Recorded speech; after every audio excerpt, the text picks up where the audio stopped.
Hi guys, magandang araw po sa inyong lahat. Ito naman po ang kaibigan niyo si Jake. Kamusta na po kayo? Ako nasa mabuti naman pong kalagayan guys. Ano bang topic natin for today? Our topic for today, make yourself productive every day.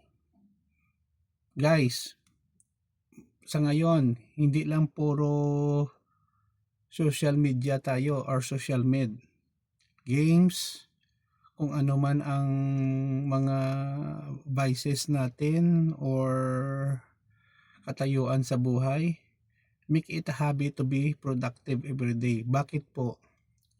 Sa ngayon guys, ang ating kapaligiran, ang ating mundo ay hindi na po ganon compared sa nakaraan. Medyo kinakain tayo ng sistema, especially with the advent of social media. Marami pa pong time na ginugugol natin sa social media sa ating spare time. Wala naman masyado tayong ginagawa. Kahit ako, guilty ako dyan. Pero sa akin lang, kahit sa isang araw, mag-allocate tayo kahit ilang minuto or oras, may gawin tayong productive. Maglinis tayo ng bahay, may hobby tayo, at kung ano-ano pa to make our mind working, functional. Kasi po kung hindi po tayo productive, ano po ang nangyayari sa atin, no? Sa ating kaisipan, sa ating katawan, nanghihina tayo, wala tayong ma-accomplish, no, sa isang araw. At there is a happiness kung may ma-accomplish ka na magandang bagay sa isang araw. Make no mistake, kahit sinong tao, gusto talaga natin medyo relax-relax lang, walang masyadong iniisip, wala masyadong problema. But in reality, it is not the case. Sa akin lang, habang nabubuhay tayo, ay subject po tayo sa iba't ibang challenges sa ating buhay.